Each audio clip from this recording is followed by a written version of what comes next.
तो कुछ एक बातें शास्त्रनाम जी दाता रहबर की हमारे साथ जो चला करती थी वो आपको बताएंगे।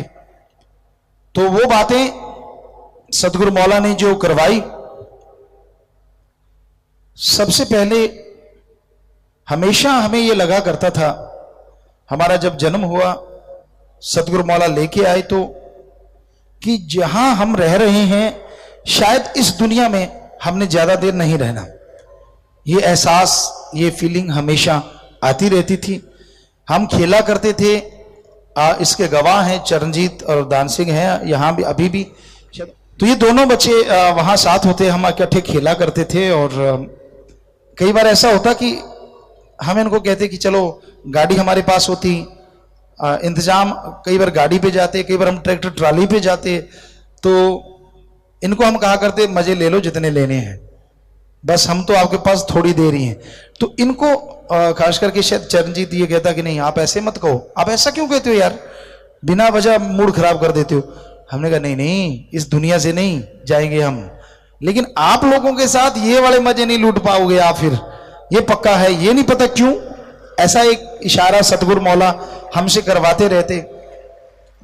इनके साथ तो फिर कुश्ती भी होती रहती, बहुत कुछ होता था।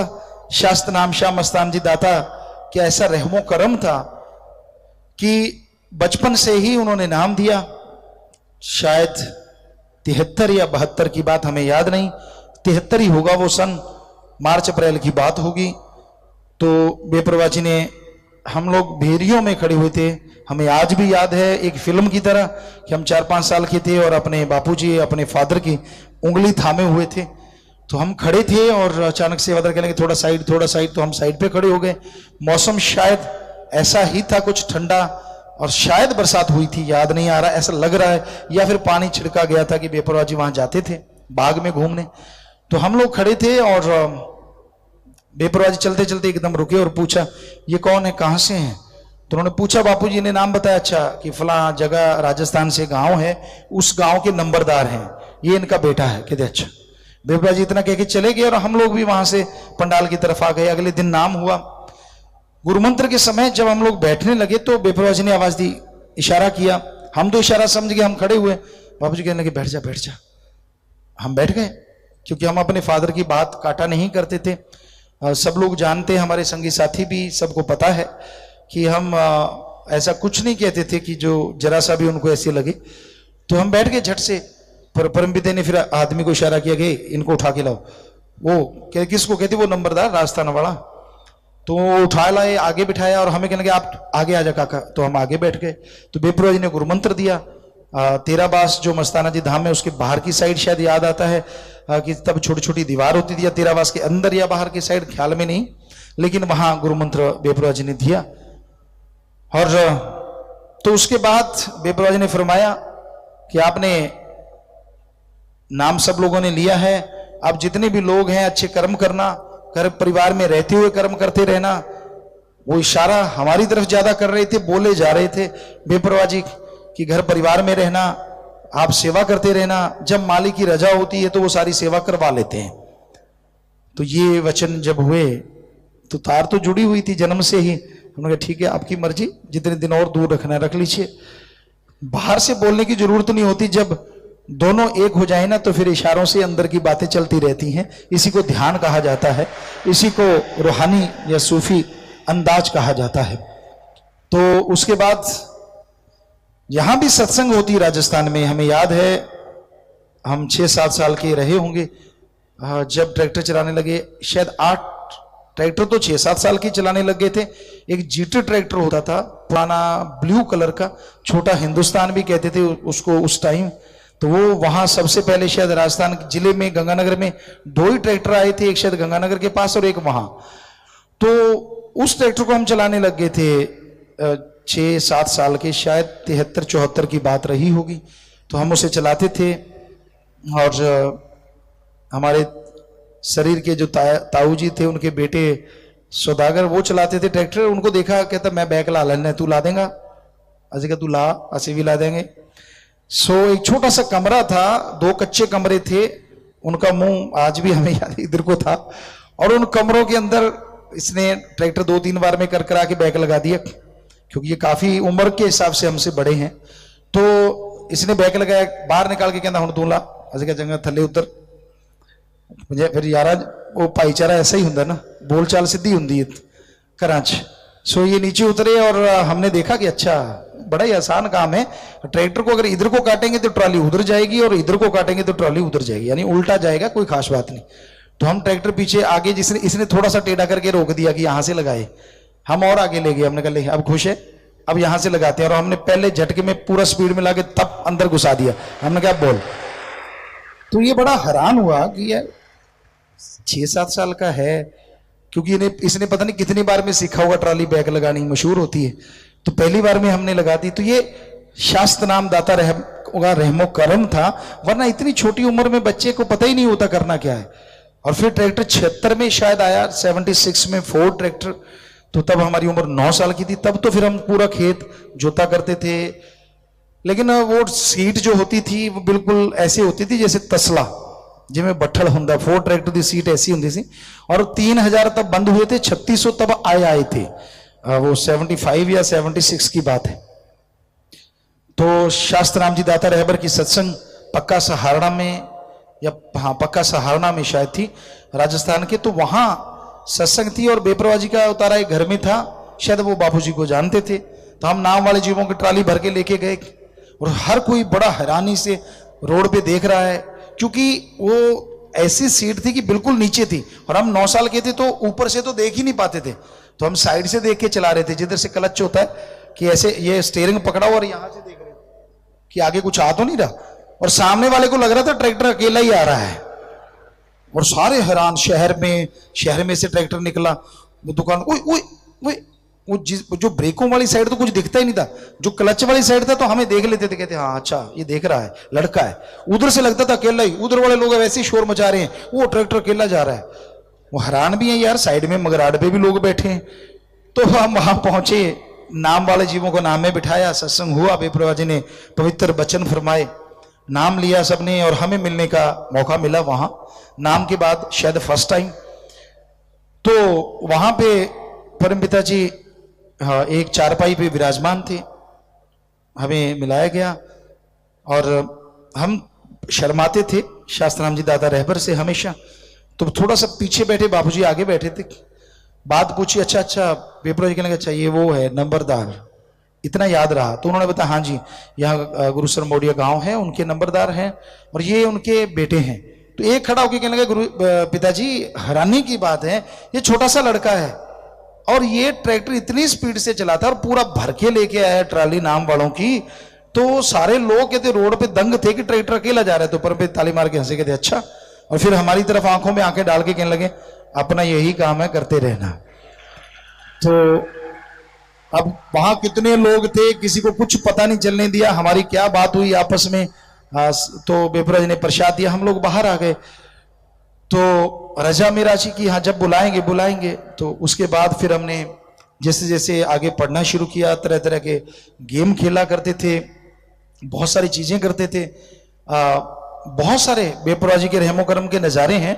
वैसे तो हम आप किताब लिख रहे हैं वो, पर अब आपको ईमानदारी से कहते हैं लिखना तो दूर, हमने उसको देखा भी नहीं, कहां पढ़ी है। तो आपका भी बहुत इंतजार है उस बुक को देखने के लिए। तो उसी में से कुछ एक प्रसंग हैं जो आपकी सेवा में अर्ज कर रहे हैं। और बड़ा ख्याल आता था, लोग कहते ना कि चमत्कार क्या होता है, शास्त्र नाम श्याम मस्तान जी दाता का जीता जागता चमत्कार आपके सामने बैठा है। हम आपको सच कहते हैं, जब बुक आएगी आप देखोगे तो कोई लोग यकीन करें ना करें, बिलीव करें ना करें, लेकिन एक एक अक्षर 100% उसमें हम सच लिख रहे हैं। शास्त्र नाम जी दाता ने, श्याम मस्तान जी दाता ने कैसे रहमत की। हमें याद है वो समय 4 साल के थे हम, परमपिता जी की रहमत जन्म से ही थी, हमारी लगन होती थी कि हम यहाँ बैठ जाते थे तो मस्ती मनाते थे, खुशी मनाते थे, क्योंकि सतगुरु सामने होते थे तो तीसरा तो कोई होता ही नहीं था। तो एक बार क्या हुआ, हम घूमते हुए ताऊ जी के घर गए और ताऊ जी से भी हमारा बड़ा प्यार होता। वो पहलवान थे, कुश्ती लड़ा करते थे। और एक दिन उन्होंने क्या किया, वो दंड मारा करते थे। आजकल पुशअप कहते हैं इंग्लिश में, ये तो पुश और अप होता है, लेकिन वो तो बहुत लंबा चौड़ा होता है।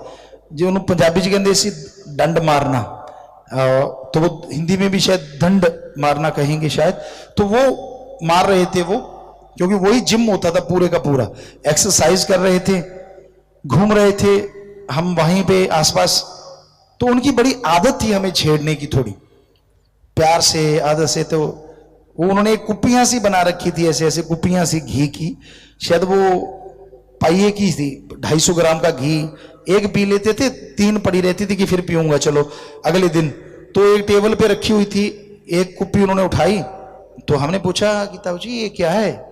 मतलब उनकी ये आदत थी बोलने से पहले ऐसे करना। हाँ, हमने कहा क्या मतलब? हमें छेड़ रहे थे। हमने क्या है? कहता ये घी है, घी पहलवान पीते हैं, ऐसे थोड़े ना हम पीते हैं ये तो। हमने कहा अच्छा। उसने वो कुप्पी पी ताऊ जी ने, और वो कुप्पी रख दी टेबल पे, चारपाई के पास एक फट्टा सा था, और वहां रख दी, और खुद फिर दंड मारने लगे। और जब वो दंड मार के उठे कि मैं घी संभाल के रख दूं, और देखा तो तीनों बाकी कुप्पियां खाली पड़ी थी। उन्होंने देखा इधर उधर, नीचे देखा, टेबल पे देखा, धरती पे देखा, गिराई तो नहीं। हाँ, वो इधर उधर देखे जा रहे हैं, बड़े हैरान, आंखें खुली खुली की खुली कि ये हुआ क्या है। तो हमने भी फिर उसी अंदाज में, हाँ ऐसे पीते हैं तीनों की तीनों। तो अब 4 साल का बच्चा, 5 साल का, 4 साल का, जो भी उम्र थी, 4-5 साल की ही रही होगी। तो पहले तो हम कुछ खाते पीते नहीं थे उस उम्र में, माता जी का दूध पिया, माता जी गवाह है 5 साल तक, 4-5 साल तक। तो लेकिन एकदम से सीधा घी चढ़ा जाना, और वो भी बस ताऊ जी के चढ़ाने से और उनको चढ़ाने के लिए। अब ताऊ जी की गिग्गी बद गई कि मैं ये पिला तो बैठा, पंगा तो ले लिया, अब इस लड़के का होगा क्या? अब 1.25 किलो घी अंदर गया है, और ये सारा 4-5 साल का बच्चा है। तो अब जब हम खेलने जाएं आपस में यार दोस्तों से, तो ताऊ जी पीछे पीछे, किसी को तो क्या पता, पर हमें पता, हम उनको टेढ़ी आंख से देखें, हाँ। तो वो हाँ कुछ नहीं, खेलो खेलो खेलो, पर हमारे पीछे पीछे पीछे पीछे पीछे पीछे सुबह से शाम हो गई। तो बापूजी से बहुत प्यार था, दोनों भाइयों का आपस में बेइंतहा प्यार था। और वो इकट्ठे हुए, बापूजी का नाम लेते थे, बुलाया, कहने लगे सुन, कहने लगे हाँ क्या है? कहते भाई तेरा लड़का लड़का नहीं। बापूजी कहते क्यों कमलियां गल्ला करते हैं, लड़का नहीं तो और क्या है? लड़का ही है और क्या है? कहता नहीं यार तेरा लड़का लड़का नहीं, ये पता नहीं क्या चीज है। कहता क्यों, ऐसा क्या है? कहता ये कोई बहुत तगड़ा पहलवान, या पता नहीं, मुझे नहीं पता ये क्या है। तो माताजी भी आ गए इतनी देर में, तब पल्ला करने की आदत होती थी, तो हम माताजी को हंसा करते थे, नकल उतारा करते थे, एक आंख खोल लेते, बाकी सारा पल्ला होता था। तो ये भी आप पहुंचे अपनी एक आंख से देखते हुए कि भाई हाँ मतलब क्या क्या है, क्या हुआ। तो ये पीछे खड़े होके सुनने लगे, हम बैठे थे वहां, हम भी आ गए, हमने कहा हाँ सुनाओ क्या, जैसे वो बोलते थे। तो कहने लगे मैं सुबह सुबह ऐसे कर रहा था, मैं एक कुप्पी पी बैठा और इसे उठा के 3 पी गया। हमने कहा ना झूठ। तो जी कहते क्यों? आपने छेड़ा था, आपने कहा हम ही पीते हैं ऐसे, कहा नहीं था आपने? बापूजी कहते हैं बोल बोल बोल।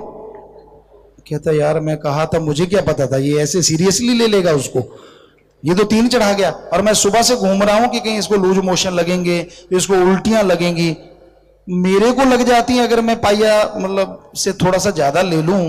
ये 3 पाइया पी गया और इसको हुआ ही कुछ नहीं है, ये आराम से घूम रहा है, ना बाथरूम किया ना कहीं गया है। कहता है भाई ये तो कुछ अलग हटके ही है। वो बेपरवाजी जाने कैसे वो नजारे दिखाते थे। तो ये उसी ग्रंथ का एक आपको एक छोटा से एक बात सुनाई है जो हम लिख रहे हैं, उसमें ये सारी चीजें आने वाली हैं। आप खुद को लगेगा कितना इंटरेस्टिंग होगा वो ग्रंथ, उसमें क्या क्या होगा। वो हमारी बड़ाई नहीं है, उसमें हमने पहले ही लिखा है, शास्त्र नाम जी रहमो करम तिनके से पहाड़ चकवा देता है। कैसे वो इंसान को महान बना देता है, उसका रहमो करम, उसका प्यार, उसकी मोहब्बत, क्योंकि वो जन्म से बचपन से ही ऐसा था। तो ये चीजें हम अपनी मान बढ़ाई के लिए नहीं कह रहे, हम आपको बताना चाहते हैं कि जो पीर फकीर आता है ना, वो गॉड गिफ्टेड आता है, उसको बनाया नहीं जाता। बनाए भक्त जाते हैं, बनाए और जाते हैं, लेकिन मालिक उन्हें अपनी तवज्जो दे दे के पैदा करते हैं। जैसे सही मस्ताना जी महाराज ने ये बात बताई थी। तो चर्चा यही कि शास्त्र नाम शाह मस्तान जी दाता ने कितना रहमो करम किया। ऐसे हमारे खेल हुआ करते थे इस तरह के। एक बार यह था कि बापूजी को मारने बहुत लोग बैठा करते थे। हम उनको, अब तो वो हमारे अजीज हैं, प्यारे हैं, सबसे प्यार है, लेकिन उस जमाने में ऐसा था कि अकेले थे ऐसे जिनके पास बहुत ज्यादा जमीन जायदाद थी। लगभग 200 बीघा यानी 100 एकड़ के करीब मान के चलें, लगभग सारी मिला के आज अगर गिनती करें तो उस समय शायद 130-40 या पता नहीं 170 बीघा जो भी था, हमें याद नहीं। तो लोगों को यह था कि ये इसके बच्चा भी नहीं है, तो उनको मारने के लिए जगह जगह बैठा करते थे। तो इसलिए जैसे हम 4-5 साल के हुए तो बापूजी ने हमारे लिए एयर राइफल ले आए। बस एक प्रसंग आपको ये सुनाएंगे क्योंकि नहीं तो सारी किताब तो सुना नहीं सकते। तो हमें वो साथ ले गए। 5 साल के रहे होंगे, हमें याद है, गंगानगर आड़त की दुकान थी और लंबे चौड़े जिनके खलिहान पेड़ थे पक्के, तो वहां फसल लेके गए, कई ट्रालियां गई थी वहां। तो उस दिन उन्होंने एक साइकिल दिलाया हमें। साइकिल लाए, खड़ा कर दिया, कहते तेरे को वहां जाके ना किसी से सिखवा देंगे। हमने कहा ठीक है। साइकिल रख दिया और खुद वो पानी पीने चले गए अंदर। हम छोटा सा साइकिल था, ऊपर चढ़े और बहुत लंबे चौड़े खलियान थे, उसमें दौड़ा रहे हैं। जो बाहर निकल के आए, देखा ये क्या कर रहा है। तो बापूजी को पता था क्योंकि त्रिवेणी दास जी ने बताया था उनको। तो हमारे पास आए, कहते रुक रुक, कहते मुझे पता है तू कर सकता है, पर मैं डरता हूं कोई नजर ही ना लगा दे। उनको बहुत डर लगता था इन चीजों का। तो अब यहां मत चला, तो इसको गाड़ी ट्राली में रख दे, आपा कोई और चीज लेने चलते। हमने कहा ठीक है। हम चले गए और एक दुकान थी, उसका नाम हमें ख्याल में नहीं आता, गन हाउस लास्ट का नाम याद आता है। तो उनसे एयर गन ली, एयर गन, और वो बताने लगा। हम पास खड़े हो गए और जो 12 बोर के कारतूस होते हैं, थोथे जो चल चुके होते हैं, खोखा कह देंगे, थोथा कुछ भी मान लीजिए, तो वो पड़े हुए थे। तो ऐसे रख के उसने बताया कि ऐसे मारना चाहिए, पर उससे लगा नहीं। एक उसने बड़ा सा डिब्बा रखा, फिर इतना सारा ऐसे दोनों कारतूस साइड में रख दिए, उस डिब्बे पे मारा, निशाना लग गया। कहने लगा देख ऐसे मारते हैं, ये जो कट है यहां से देखते हैं। हमने कहा अच्छा। कहता आगे ये दाना सा इसमें से देखते हुए आगे मिला लो तो लग जाता है। हमने कहा अच्छा दिखाओ, हम देखते हैं। उसने, वो खुलता था ऐसे, स्प्रिंग होता था एयर गन, तो बड़ा जोर लगता था, बड़ी टाइट होती थी, पावरफुल होती थी। आजकल तो मिलावटी हो गया सौदा। तो उसने हमें पकड़ाई, उसको लगा कि मैं खोल के डालूंगा, तो हमने खोल के उसमें डाल लिया और ऐसे सिक्का डाल के सीधा कर लिया। वो बापूजी को कहता आपका बेटा है? कहते हाँ मेरा बेटा है। कहते फिर बताऊंगा बाद में, अभी देखते हैं। कहता लगा निशाना सामने, उसने डिब्बा बड़ा रख दिया। वो कारतूस जो पड़े थे वो उठाने भूल गया, तो हमने डिब्बे पे नहीं, जो 12 बोर का इतना सा मोटा होता है वो, आजकल तो पता नहीं कंजूसी होगी, वो टाइट कर दिए हो, पहले मोटे मोटे होते थे, इतना मोटा शायद होता होगा, तो वो रखा हुआ था। तो हमने उसी पे निशाना लगाया और ईश्वर शास्त्र नाम जी दाता करवाने वाले हैं। और जैसे निशाना मारा फर्स्ट टाइम 5 साल 6 साल के, तो वो कारतूस लुढ़कता हुआ वो गया।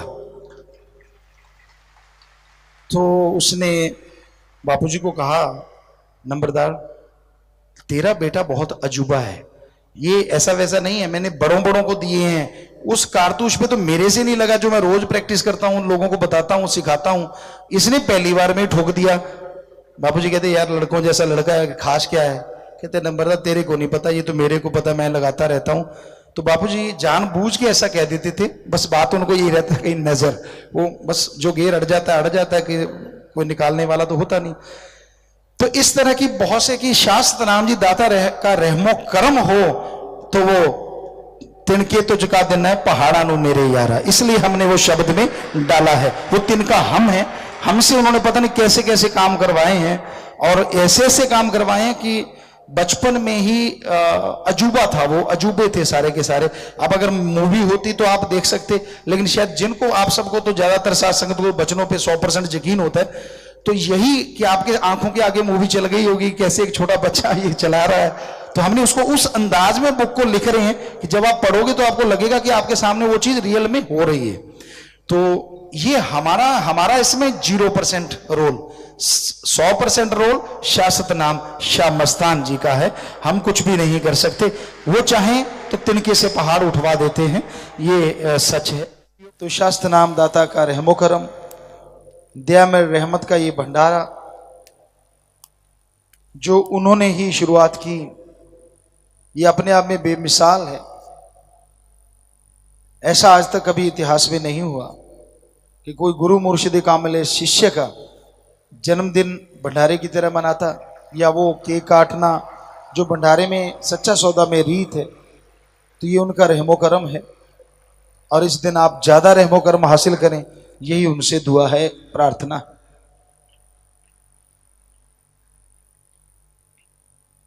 इंसान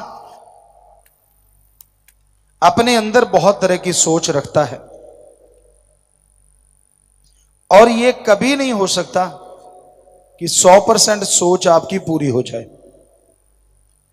बहुत सारी पूरी हो जाती हैं, बहुत सारी अधूरी रह जाती हैं। पूरी होती हैं उसकी खुशी क्षणिक होती है, जो पूरी नहीं हुई इच्छाएं उनकी टेंशन बनी रहती है। ऐसा नहीं होना चाहिए। इच्छा रखना गलत नहीं, इच्छा रखो, लेकिन इच्छाओं का मक्कड़ जाल इतना सख्त ना बुनो कि उसी में उलझ के जिंदगी की खुशियों से महरूम हो जाओ, खाली रह जाओ। हमने देखा है अल्लाह वाहिगुरु राम से इंसान खुशियां मांगता है, 100 खुशियां मांग ली, 99 मालिक ने पूरी कर दी, एक अधूरी रहेगी तो 99 पे पानी फेर देता है। कह देता है कि मेरा तो मालिक कुछ भी नहीं करता, सब पर उपकार को, सब दया में रहमत को भुला देता है। तो ये बिल्कुल गलत है। उसका शुक्राना करना, परम पिता परमात्मा से उसकी दया में रहमत का नजारा मांगना, ये जायज है। पर बेवजह गम, दुख, दर्द, चिंता, टेंशन में डूबे रहना, यह गलत है। उसका शुक्राना अगर करते हो, उसका धन्यवाद करते हो, तो वो छुपा के कुछ नहीं रखता, बल्कि उस शुक्राने के बदले आपकी झोलियां भर देता है।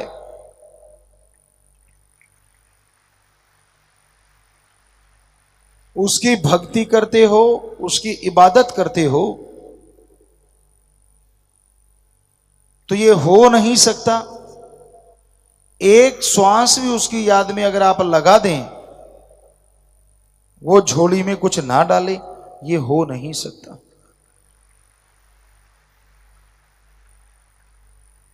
बच्चा जरा सा रोता है तो मां दौड़ के भागी चली आती है कि मेरा बच्चा भूखा ना हो, उसे कोई तकलीफ ना हो। जरा ध्यान से सुनिए, बच्चे की तड़प देख के अगर मां दौड़ी चली आती है,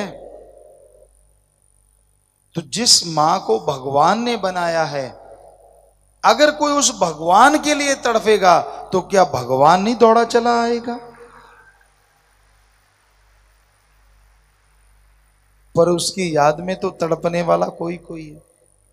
सब तड़पते हैं उसकी याद में, मुझे बेटा दे दे, मुझे नोट दे दे, मुझे फलां दे दे, जमीन दे दे, जायदाद दे दे, इसके लिए तो तड़पते रहते हैं। कोई कोई होगा जो उस अल्लाह वाहिगुरु राम के लिए तड़पता है कि मुझे दर्शन दे दे, मुझे दीदार दे दे। अगर मालिक ही दर्श दीदार दे देगा तो क्या सामान पीछे रह जाएगा? बात पे बात ख्याल में आई और आपको सुनाते हैं। एक समय राजा ने नुमाइश लगा दी। अपने किले के ग्राउंड में उसने बहुत सारा सामान लगा दिया, मुनियादी करवा दी, अनाउंसमेंट करवा दी, आओ भाई, जो अच्छा लगता है वो ले जाओ, लेकिन शर्त यह है कि जो भी चीज आप एक बार ले लेंगे तो दोबारा नहीं आना। एक दुकान में जाओगे, एक सामान उठाया तो दोबारा नहीं जाना।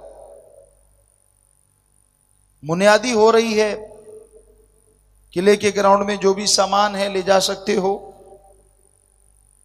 राजा वहां आता है,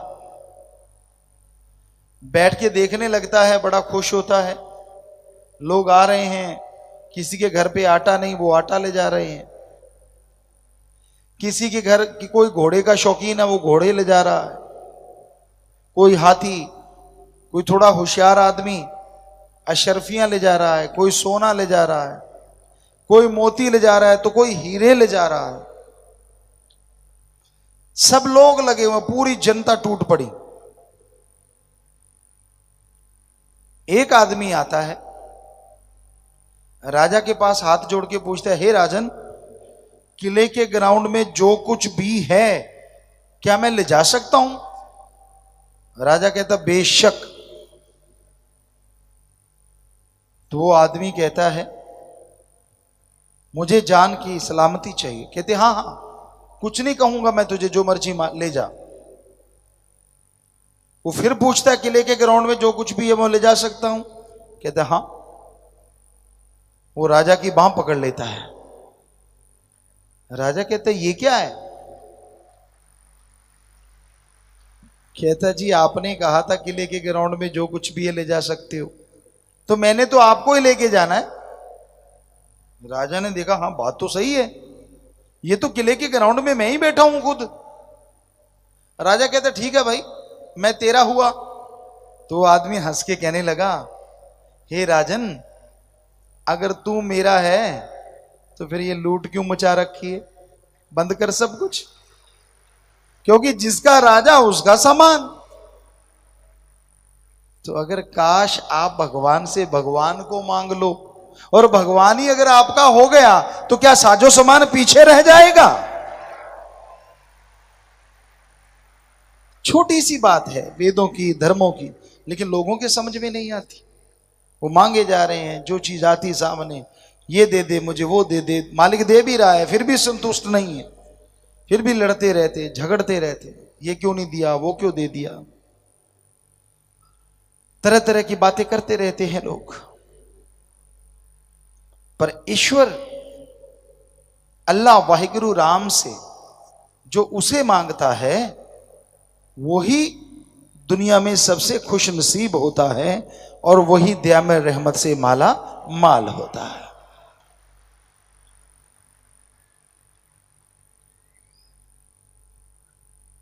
और यह भी आपको क्लियर किया है कि भगवान तो दाता है, हम उसे क्या दे सकते हैं? जिसने हमें बनाया, हम उसे क्या देंगे? दे सकते हो, आप खुद मुख्तियार हो, मर्जी के मालिक हो, तो अपने बुरे विचार दे दो, अपनी घटिया सोच दे दो कि मालिक मेरे ये गुनाह है, ये घटिया सोच है, ये बुरे विचार है, बस मेरे पास ये नजराना है, कबूल कर ले, आगे से मैं ये नहीं करूंगा। तो यकीन मानो इसके बदले में भी वो दया मेरी कृपा से माला माल ही करेगा। देने वाले बनो, देने को तो आपके पास है, आपके गुनाह, आपकी बुराइयां। पर चक्कर ये है, कोई ये नहीं मानता कि मैं गुनाहगार हूं, कोई ये नहीं मानता कि मैं गलत काम करता हूं।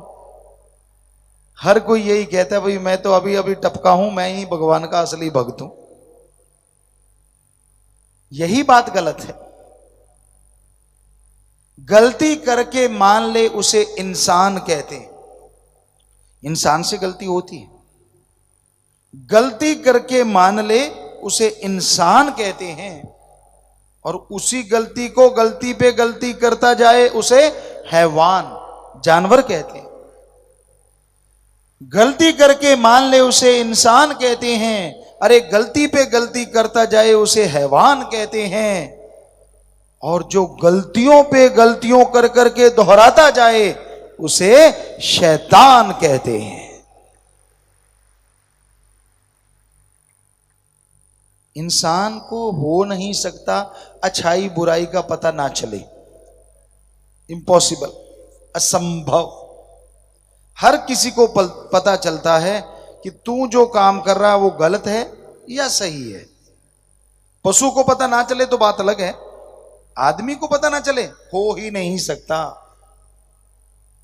फिर आप कह देते अनजाने में हो गया, ये बिल्कुल गलत बात है। अनजाने में कुछ नहीं होता, होता है आपके करने से। वैसे हमने देखा है इंसान कभी गलती करके मानता नहीं, उसको रोको तो गल को आता है। एक कई उदाहरण हैं, आपको सुनाते हैं। एक किसान घोड़े पे चने लाद रहा था, 80 किलो चने थे, 2 मण। छाटी होती है बोरा टाइप, एक इस साइड में एक इस साइड में, घोड़ा सेंटर में।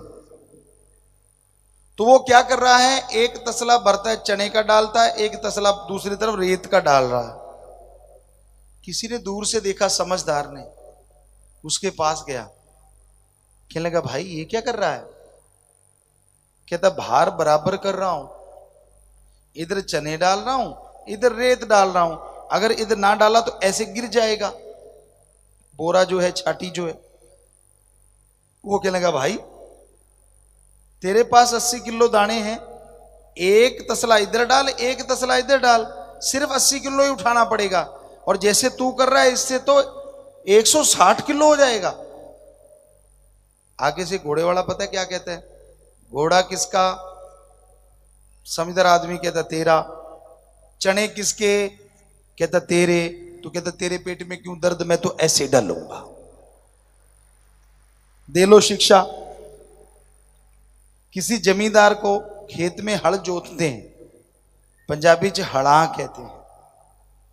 हल जोतते हैं तो नेचुरली ये होता है कि सीधा जोते हैं, क्योंकि हम तो बचपन से लग गए थे।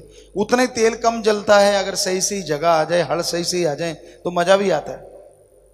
तो किसी ने टेढ़ी हड़ा बल दी। किसी ने कहा यार तू तो बिल्कुल ही त्रिकोणा जोत रहा है, बोल टेढ़ा कर रखा है तूने तो।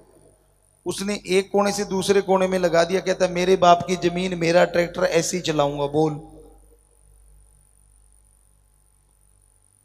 तो लोग माना नहीं करते।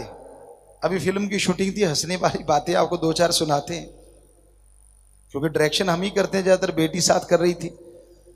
तो हमने एक अनाउंस की कि बेटा ये ऐसा कर दो।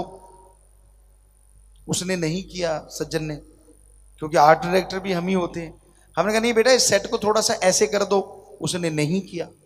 हमने तीसरी बार और ऊंची आवाज में बोला, अरे बेटा ऐसा कर दो।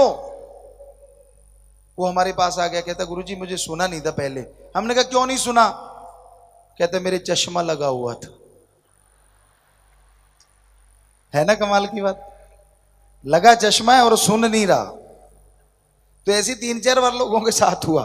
हमने कहा भाई ये भी अजूबा है, चश्मे से सुनता नहीं अगर लगा हो तो आदमी ने मानना नहीं। एक ने फ्लैश चला दिया, अभी हमारे फोटोग्राफर घूम रहे थे। हमने कहा ये फ्लैश क्यों मारी है? कहता जी चल गई। हमने कहा अच्छा ऐसे ही चल जाती है ये? कमाल की वही टेक्निक है, हमें भी बता दे अगर यूं ही चलती रहती बिना वजह। तो मतलब फिर बाद में इन्होंने माना कि नहीं गुरुजी गलती हो गई। वो भी तब माना जब हमने 8-10 बार सुना दिया कि देखो भाई बच के रहना, अपने आप चलती है यहाँ फ्लैश फ्लूश। तो सभी मतलब हम 32 नेशनल गेम खेले हैं। अब कबड्डी खेलते, हम कैचर थे, हमारे साथी कैचर थे।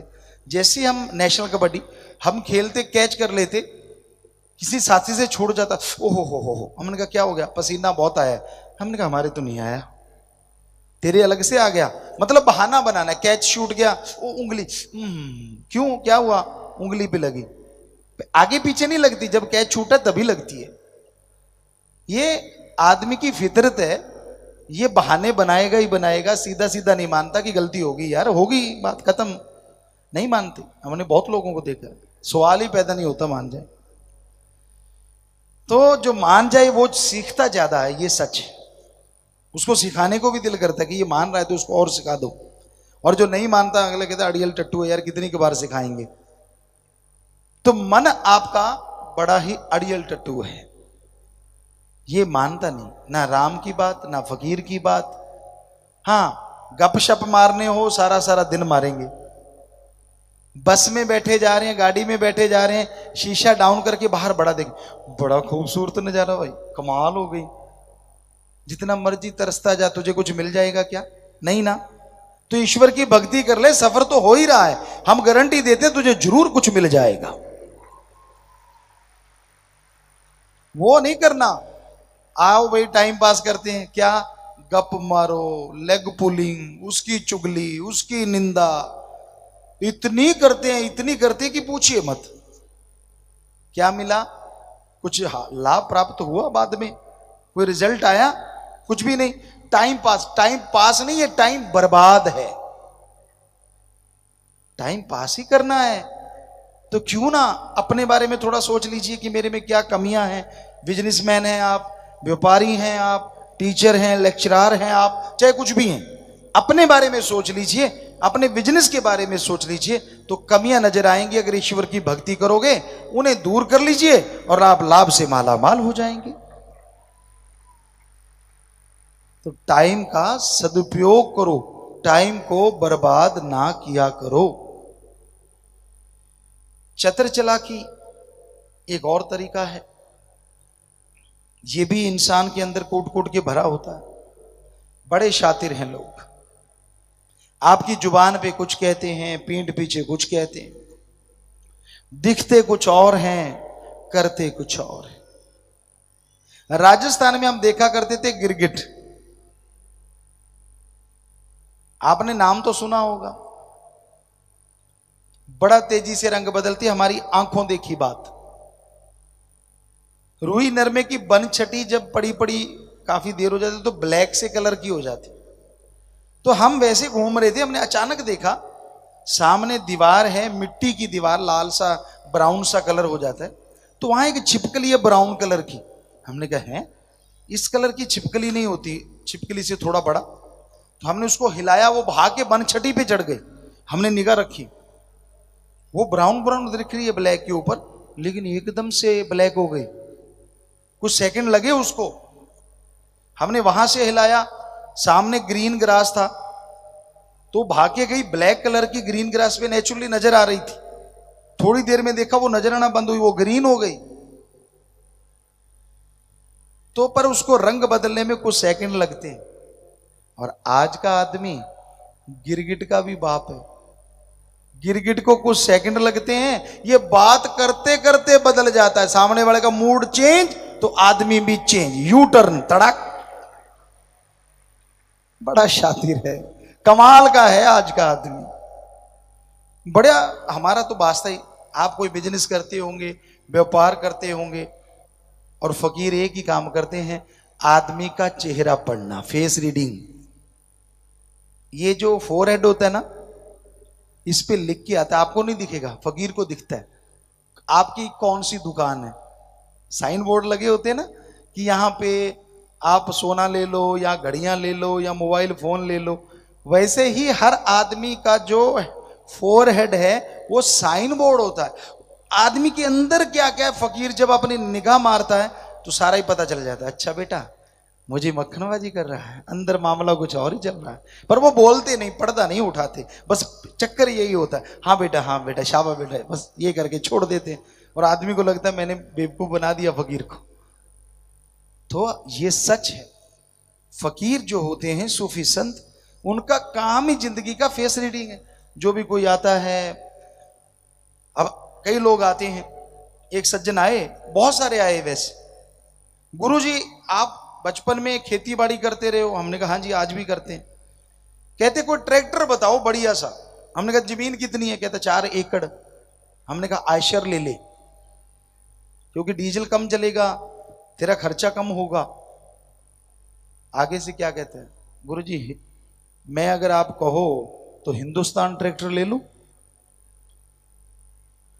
हमने कहा भाई हमने तो आयशर कहा है। कहता आप ठीक कह रहे हो, पर अगर मैं हिंदुस्तान ले लूं। हमने कहा वाह बेटा वाह, बात तेरी मान ले और ठप्पा गुरुजी लगा दे ऊपर, और बाद में कहो कि मैंने तो वचन करवाए हैं। तो आजकल ऐसे भी घूम रहे हैं सज्जन, ठप्पा लगवाते हैं जी, कि भाई बात मेरी मान लो, ठप्पा आपका हो जाए तो मजा ही आ जाए, फिर नहीं बात बनती। अगर फकीर की बात झट से मान लो तो क्या नहीं हो सकता। हम कोई जादूगर नहीं है, हम तो खाकसार हैं, चौकीदार। जैसे रात को आवाज देता है, हम तो दिन रात के चौकीदार हैं आपके। दिन रात आपको आवाज देते रहते हैं, भाई जागते रहो, भाई जागते रहो। काम वासना, क्रोध, लोभ, मोह, अहंकार, मन माया से लुट रहे हैं आपके श्वास, बर्बाद हो रहा है समय, बचो। लेकिन इंसान माने ना माने, ये तो इंसान की मर्जी है। तो ऐसा बहुत बार होता है। अगर कोई मान लेता है तो प्रभु कृपा बड़े जल्दी करते हैं। एक सज्जन आए, बड़े बीमार थे, चारपाई पे लेटे हुए थे। सत्संग करके हम जा रहे थे तो उन्होंने कहा गुरुजी हम बीमार हैं। तो हमने मालिक से प्रार्थना की और अचानक हमारे मुंह से निकला, बेटा पीजीआई चंडीगढ़ में दिखा ले। कम से कम 15 साल की बात होगी, 20 साल की। वो सज्जन कहता जी ठीक है गुरुजी, बात खत्म हो गई, हम अंदर चले गए। हुआ ये कि वो पीजीआई से ही आया था और पीजीआई चंडीगढ़ से उसे जवाब मिल चुका था कि तू 10 दिन का मेहमान है, तेरी लाइफ सिर्फ 10 दिन की है। 4th स्टेज का कैंसर था। पर उसने हमारी बात को मान लिया, परिवार वालों से लड़ पड़ा। परिवार वाले कहते हम तुझे लेके नहीं जाते। कहते मैं मरूं चाहे जिंदा रहूं, मैं तो पीजीआई चंडीगढ़ जाऊंगा ही जाऊंगा। वो कहते अभी तो आए हैं। कहते फिर क्या हो गया, अभी गुरुजी ने बोला ना कि जाना है। थोड़ा सा सीधा साधा था, दृढ़ यकीन वाला था। तो घर वाले मान गए कि भाई इसकी जिद पूरी कर लेते हैं, बेचारा पता नहीं कितने दिन का मेहमान। पीजीआई गए, डॉक्टरों को दिखाया। वो डॉक्टर कहते आपको जवाब तो दे दिया। वो मरीज हाथ जोड़ के कहने लगा आप देख लो। उन्होंने उसको देखा, कुछ दवाइयां लिख दी। घर वाले बाहर आए, गाड़ी में लिटाया। कहता चलो घर। कहते दवाइयां तो ले लें। कहता गुरुजी ने ये नहीं कहा दवाइयां लेना, गुरुजी ने कहा पीजीआई दिखाओ। आपने दिखा दिया, अब ले चलो। और ये 100% सच है। ऐसे यहां अगर ये सच्चा सौदा है, ईश्वर को हाजिर नाजिर मान के ये एक ही बात सुना रहे हैं। अगर हम कहें हाथ खड़ा करो जिन जिन के साथ हुआ है, तो आप देखेंगे यहां शायद हजारों लाखों हाथ खड़े होंगे जिनके साथ नए नए तजुर्बे, नए नए चमत्कार होते ही रहते हैं रोजाना। आप देख सकते हैं जिसको कोई शक शुबा है, क्योंकि मालिक को हाजिर नाजिर का मतलब होता है झूठ नहीं बोलना। जी हाथ नीचे कर लीजिए। तो वो सज्जन को घर ले आए और सही 10वें दिन डॉक्टरों ने जो बोला था, सही 10वें दिन उसे खून की उल्टियां, टॉयलेट के रास्ते पीक, जो फुंसी भर जाती है और उसमें से पीक निकलती है, उस टाइप की बुरा हाल हो गया। 3 दिन में उसका वजन कम से कम 15 से 18 किलो कम हो गया। और घर वाले कहते लो भाई इसका आखिरी समय आ गया। 3 दिन में खून चलता रहा, मुंह से उल्टी, टॉयलेट के रास्ते उल्टी, पीक चलती रही। वो राम का नाम जपता रहा, ईश्वर को याद करता रहा। चौथे दिन थोड़ियां उल्टियां कम हुई, 5वें दिन और कम हुई, 6ठे दिन कम हुई, 7वें दिन कम, और महीने बाद वो चल के इस आश्रम में आ गया।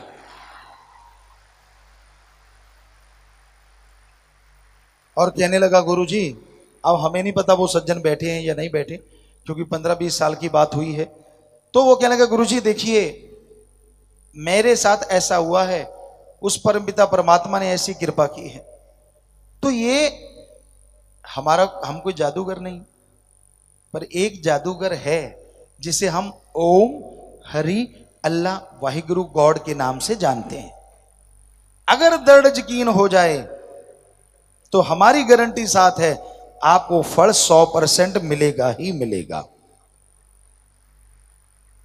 और अगर दृढ़ यकीन नहीं तो बात कुछ और ही हो जाती है। एक चुटकुला चल पड़ा, हम बहुत पहले बात सुनाया करते थे, लोगों ने उसको चुटकुला सा बना लिया कि एक समुद्र में कश्ती पे बहुत लोग सवार होते हैं, अलग अलग धर्मों के। कोई कहता है कि जी मला कि भाई ये तो डूबेगी, छलांग मारो। एक सज्जन होता है जो एक ही मालिक को मानता है, छलांग मारता पार हो जाता है। दूसरे वाला भी एक ही मालिक को मानने वाला, वो भी पार, तीसरे वाला भी पार, चौथे वाला कुछ देर तैर तरा के डूब जाता है। वो धर्मराज के पास जाता है, कहता जी मेरे साथ 4 लोगों ने छलांग मारी थी, 3 पार हो गए, उन्होंने भी मालिक का नाम लिया, मैंने भी मालिक का नाम लिया, तो मैं क्यों डूब गया? धर्मराज कहता जी मालिक के पास चलते हैं। मालिक के पास गए, मालिक मुस्कुराया, कहते आ गया तू? कहता जी हो गया काम मेरा, आप तो आए नहीं, मुझे ही आना पड़ा फिर। तो कहता बच्चा नाराज क्यों है? कहता जी मैंने आपको याद किया, 3 ने याद किया, वो पार हो गए और मुझे आपने पार लगाया ही नहीं। तो भगवान जी मुस्कुरा के कहने लगे, तेरा यकीन एक जगह ठहरे तो ना, तूने याद किया मुझे अस्त्र शस्त्र वाले के रूप में, तो मैं अस्त्र शस्त्र धारण कर ही रहा था, तूने अपना माइंड चेंज कर लिया कि नहीं मालिक आए तो कोई साज बजाने के वाले के रूप में आए या कुछ साज बजाता हुआ आए। तो कहता मैंने कपड़े चेंज करने पड़े, जब तक साज उठाया तेरी डिमांड बदल गई। तूने कह दिया कि मालिक आए तो औरत के रूप में आए, कहता मैं साड़ी बांध रहा था तो डूब गया, मैं क्या करूं? तो इतने इतने नहीं, इतना अपने आप को फैलाओ मत। एक ही है ओम, एक ही है अल्लाह, नाम अलग अलग है, राम ओम हरि ईश्वर गॉड खुदा। तो एक पे दृढ़ यकीन रखोगे तो बात बन जाएगी। कहीं यहां से शुरू होते जितने रास्ते में मिले, पेड़ पे धागा राम राम, फलाने पे धागा राम राम, राम से तो अच्छी बात है, ईश्वर याद आ रहा है, पर आपका यकीन इतना बटा हुआ है, खस्म तो एक ही काफी होता है।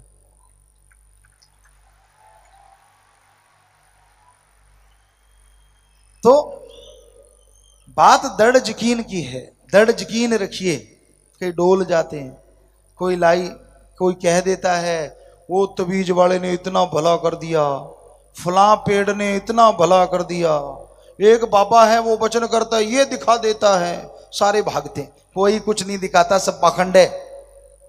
10वां द्वार खोलोगे, राम के दर्शन करोगे तो आप भक्ति करोगे तो कर पाओगे। कोई आपके ऊपर ऐसे नहीं कर सकता कि कर्मों को उठा के फेंक दे। हाँ, रूहानी संत आपके कर्म पहाड़ से कंकर में ईश्वर से प्रार्थना करके बदलवा सकते हैं, पर कंकर को मिटा सकता आपका किया गया भक्ति, किया गया सुमरन। इसलिए पाखंड में मत पड़ा करो, ढोंग ढकोसले में मत पड़ो, दृढ़ यकीन रखो, और दृढ़ यकीन वालों का बेड़ा पार होता है।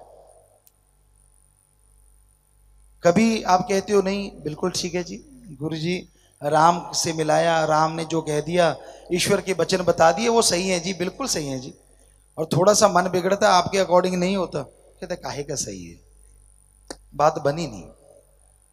क्यों? क्योंकि आपके मन की बात नहीं हुई। आपकी मन की होती रहे तो भगवान जी बड़े मीठे हैं, और मन की ना हो तो भगवान जी कड़वे। ये तो गलत है ना भाई। क्या आप अपने बेटे को आग का अंगारा पकड़ा सकते हो जो 6 महीने का है? बेटा तो मांगेगा ना, सांप को भी पकड़ेगा, आग के अंगारे को भी पकड़ेगा, क्योंकि उसको तो सुर्ख सुर्ख लगता है, सुंदर सुंदर। पर आप तो कभी नहीं देते ना, क्यों? क्योंकि आपको पता है कि आग का अंगार अगर बच्चे के हाथ में दे दिया तो उसका हाथ जल जाएगा, सांप पकड़ा दिया तो सांप डस लेगा। तो उसी तरह हम सब उस ओम हरि अल्लाह राम के आगे छोटे बच्चे हैं। उसको पता है हमारे लिए अच्छा क्या है। अगर भक्ति करते हो तो आपके लिए जो अच्छा है वो 100% आपको देगा, और अगर नजायज मांगोगे तो वो नहीं देगा। उसको पता है आपका हाथ जल जाएगा, आपका घर जल जाएगा, आपका जमीर जल जाएगा, सुख शांति जल जाएगी। तो इसलिए मालिक से लड़ा मत करो जरा जरा सी बात के लिए कि मेरा ये नहीं करता, तू मेरा वो नहीं करता। वो करता है,